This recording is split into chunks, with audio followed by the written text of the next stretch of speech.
स्वर्गवासी आत्मा के लिए जो आपने सत्संग का प्रोग्राम रखा है, वो स्वर्गवासी आत्मा जहाँ भी हो उसको सुख शांति मिले, वो ईश्वर को प्राप्ति करे और मोक्ष का अधिकारी बने।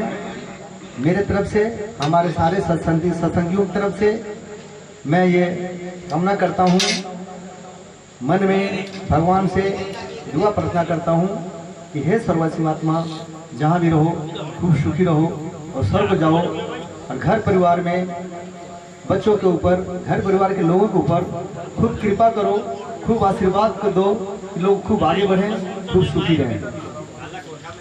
आज हर घर में अपने जो भी संतान है उनको अपने माता पिता के प्रति आदर भाव, मान सम्मान रखना चाहिए। जो स्वर्गवासी आत्मा है उनके शांति के लिए भी इस तरह से कार्यक्रम जारी रखना चाहिए। यही हमारे सनातन धर्म की नीति है और हमारा हिंदू धर्म का भी संस्कार भी यही है, ये होना चाहिए। आज आप लोग सत्संग के माध्यम से उस आत्मा को सुख शांति के लिए, उस आत्मा के शांति के लिए आपने जो सत्संग रखा है, बहुत अच्छा कार्यक्रम है, बहुत बढ़िया है और बहुत सराहनीय है। और आज का दिन इतना उत्तम है कि हम एक मनुष्य को देखने के लिए, मिलने के लिए इस सत्संग के माध्यम से एकत्रित हुए हैं। सत्संग की महिमा अनंत है। आप लोग सत्संग में जाते रहते हैं, सत्संग करते रहते हैं, और इस क्षेत्र में हर जगह सत्संग होता है और उसमें लोग जाते हैं और मिलते हैं। मैं इस सत्संग के माध्यम से इस क्षेत्र के लोगों से प्रार्थना करूंगा, कहना भी चाहूँगा कि खूब प्रेम से रहिए आप लोग, भाई बंधु पड़ोसी, खूब आदर भाव, मान सम्मान के साथ रहिए। ये नहीं कि एक पड़ोसी से नाराज हो, ऐसा नहीं होना चाहिए। क्योंकि एक फौजी को देख के दौड़ के गले लगाता है, मिलता है, वो नहीं देखता है कि हिंदुस्तान के किस क्षेत्र में हूँ, यही देखता है कि मैं एक फौजी हूँ, एक फौजी से मिला हूँ। ठीक इसी तरह से अपन 84 लाख योनियों का बंधन काट करके इस मनुष्य योनि में आए हैं, तो खूब प्रेम से मिलना चाहिए। एक पड़ोसी अगर दुखी है तो उसका हाल चाल पूछना चाहिए, भूखा है तो उसको रोटी के लिए मनवार करना चाहिए। ये नहीं कि एक पड़ोसी नाराज है तो अपन भी उससे नाराज हो जाए। क्योंकि धन कमाते कमाते अपने कई पूर्वज इस धरती से निकल गए, चले गए, लेकिन किसी ने धन संग्रह नहीं किया, और उसका औलाद भी ये नहीं कि वो धन कमा के रख दिया तो सुख भोग रहा है, ऐसी बात नहीं है। चाहे अरबपति हो, खरबपति हो, आप देखे हैं कि उसका औलाद, उसका पोता मेहनत करता, भागता, दौड़ता है, सुख किसी को नसीब नहीं हुआ है, न होगा, न धन कभी एकत्र होगा। इसलिए मैं ये कहूँगा कि अपने बच्चों को संस्कार दीजिए कि प्रेम से कमाओ, प्रेम से खाओ, पड़ोसी के साथ प्रेम से मिलकर रहो, एक दूसरे का सुख दुख में भागीदार बनो। यही सत्संग का फल है, यही गुरु का आशीर्वाद है, यही देवताओं की आशीर्वाद है।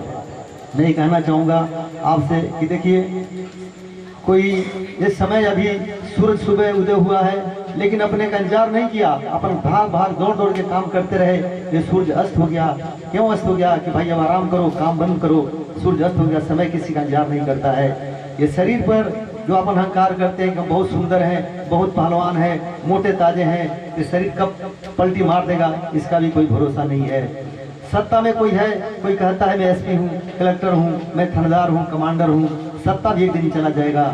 समय, सत्ता, संपत्ति और ये शरीर, ये चारों नसवान है, ये कभी साथ देने वाला नहीं है।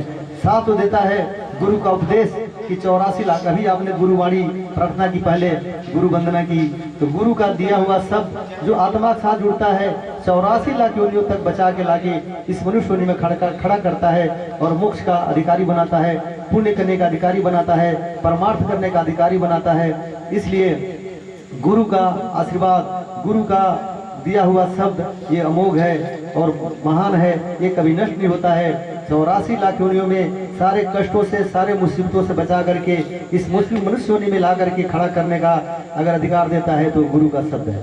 इसलिए गुरु पूजनीय है। दूसरा सत्संग का फल है। अगर गुरु की कृपा होगी तो सत्संग में जाएंगे तो अपने को कुछ फल भी प्राप्त होगा। अगर गुरु की कृपा नहीं होगी तो अपन सत्संग में 1000 बार आएंगे जाएंगे, कुछ नहीं मिलेगा। मैं शॉर्टकट में तुलसीदास जी की चौपाई है ये कहूँगा, क्योंकि आपका समय नहीं लूँगा। तुलसीदास जी ने लिखा है कि बिन सत्संग विवेक न होई, बिन सत्संग विवेक न होई, राम कृपा बिना सुलभ न सोई। कहते हैं तुलसीदास जी कि बिना सत्संग में गए हुए ज्ञान बुद्धि विवेक की प्राप्ति नहीं होती है। सत्संग इतना बड़ा है, इतना महान है। मैं ये कहूँगा, सत्संग में जब आप आते हैं तो सत्संग का पहला मंत्र, पहला उद्देश्य है कि आप घर घर में, पड़ोसी से, गांव में सबसे प्रेम से रहिए। खेत की, बाड़ी की, जमीन की, जायदाद की, भेड़ बकरी बकरे में मत उलझिए। ये साथ न जाने वाला है न जाएगा। अपने कई पीढ़ी में उलझ के मर गए, चले गए, इस सुख की अनुभूति नहीं हुई। आप इस समस्या को दूर हटाइए। खूब पड़ोसी पड़ोसी प्रेम से रहिए, प्रेम से खाइए, प्रेम से रहिए और प्रेम से इस जीवन को अंतिम विदाई दीजिए। तो तुलसीदास जी कहते हैं कि बिना सत्संग में गए हुए ज्ञान बुद्धि विवेक की प्राप्ति नहीं होती है। ये आगे एक चौपाई में वो कुछ लगा देते हैं सब कि राम कृपा बिना सुलभ न सोई। अब राम की कृपा के लिए आप कहाँ दौड़ते फिरेंगे, कहाँ भागते फिरेंगे।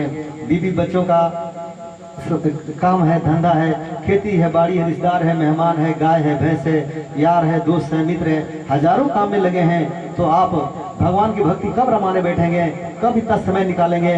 इसके लिए तुलसीदास जी कहते हैं कि गुरु के शरण में जाओ। गुरु के शरण में जाओगे, अरे गुरु की कृपा हो गई तो तुम्हारे को सत्संग का पूरा का फल मिल जाएगा। बिना गुरु का आशीर्वाद का तुम्हारे को राम नहीं मिलेंगे। गुरु की कृपा होगी तभी राम मिलेंगे, और जब राम मिलेंगे तो सत्संग का फल तुम्हें अवश्य मिलेगा। इसलिए सत्संग में जाने से ही ज्ञान बुद्धि विवेक की प्राप्ति होती है। सत्संग बहुत बड़ा चीज है, सत्संग की महिमा अनंत है, इसलिए सत्संग में जाना चाहिए। सत्संग का फल हमेशा पुण्यकारी होता है, शुभकारी होता है। इसलिए गुरु का उपदेश साथ देता है, सत्संग का फल साथ देता है, और धर्म को कभी नहीं छोड़ना चाहिए, धर्म साथ देता है, और दान जो करते हैं वो दान साथ देता है। ये चार चीज हमेशा साथ देता है, इसके अलावा कोई साथ देने वाला नहीं है। इसलिए गुरु का उपदेश होना चाहिए, गुरुमुखी होना चाहिए। बिना गुरु का उपदेश लिए हुए आप सत्संग में जाओगे, देवी देवता का पूजन करोगे, ये कई बार मैं सत्संग में कर चुका हूँ, उसका कुछ फल मिलने वाला नहीं है। अगर मन में अहंकार रखते हैं तो कुछ नहीं होने वाला है। कारण कि एक सांप है, पूरे रास्ते में टेढ़ा चलता है, फन फैला के चलता है, लेकिन जब अपने गंतव्य पर पहुंचता है, अपने घर के पास पहुंचता है, वो बिल में जब घुसता है तो बिल्कुल सीधा हो जाता है। वहाँ न तो फन फैलाता है, न टेढ़ा होकर छत्र निकालता है, बिल्कुल सीधा होने पर ही बिल में घुसता है, बाकी कोई उपाय नहीं है। इसलिए इस जवानी में अहंकार रखेंगे, इस जवानी में तूफान मचाएंगे, इस जवानी में संस्कार नहीं लेंगे तो 40 साल के बाद 50 साल पहुंचते ही पहुंचते आप उस समय जब आना ही पड़ेगा, एक बार सीधा होना ही पड़ेगा। अब उस समय सीधा हो गए, पूरी जिंदगी गंवा के तो उस समय कुछ हासिल होना वाला नहीं है। इसलिए पहले ही सीधे हो जाओ, पहले ही संस्कारित हो जाओ, संस्कारहीन कभी मत हो। संस्कार जब रहेगा, धन कमाएंगे गंवा देंगे, लेकिन संस्कारित होगा तो कुछ भी नहीं होगा, तभी वो धन कमा लेगा, अपने परिवार का जीवन पोषण कर लेगा, सामान में मान मर्यादा प्राप्त कर लेगा। लेकिन संस्कार नहीं रहेगा